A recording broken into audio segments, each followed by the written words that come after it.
ये वही साहब हैं जिनकी वजह से हमारा घर चल रहा है। यही रोज आकर मुझसे सारी मूली खरीद कर ले जाते हैं।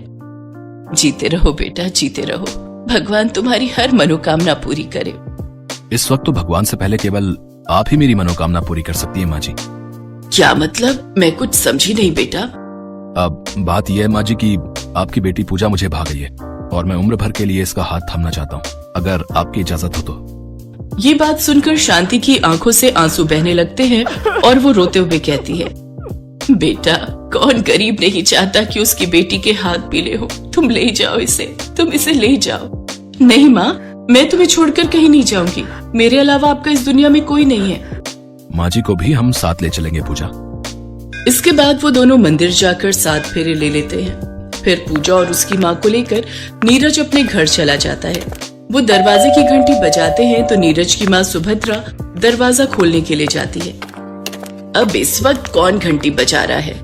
ओहो, कहीं फिर से कोई भूखा नंगा तो नहीं आ गया। सुभद्रा जैसे ही दरवाजा खोलती है तो अपने बेटे के गले में शादी की माला देखकर सारा माजरा समझ जाती है। वो तो मैं तुम दोनों के गले में पड़ी माला को देखते ही समझ गई। खैर, हम कर भी क्या सकते हैं, अब तुम्हारी खुशी में ही हमारी खुशी है। मैं जानता था माँ, आप हमें जरूर माफ कर देंगी। लेकिन वो सब ये बात नहीं जानते थे कि सुभद्रा की इस हामी के पीछे कुछ और ही राज छुपा था।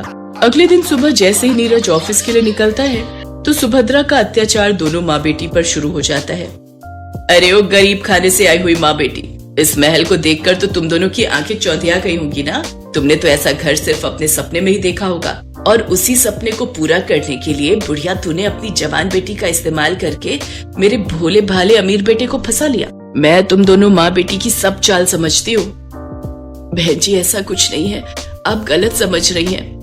बस बस अब नाटक बंद करो और जल्दी से काम पर लग जाओ। ए बुढ़िया चल, किचन में बर्तन पड़े उन्हें धो दे। और तू बहुरानी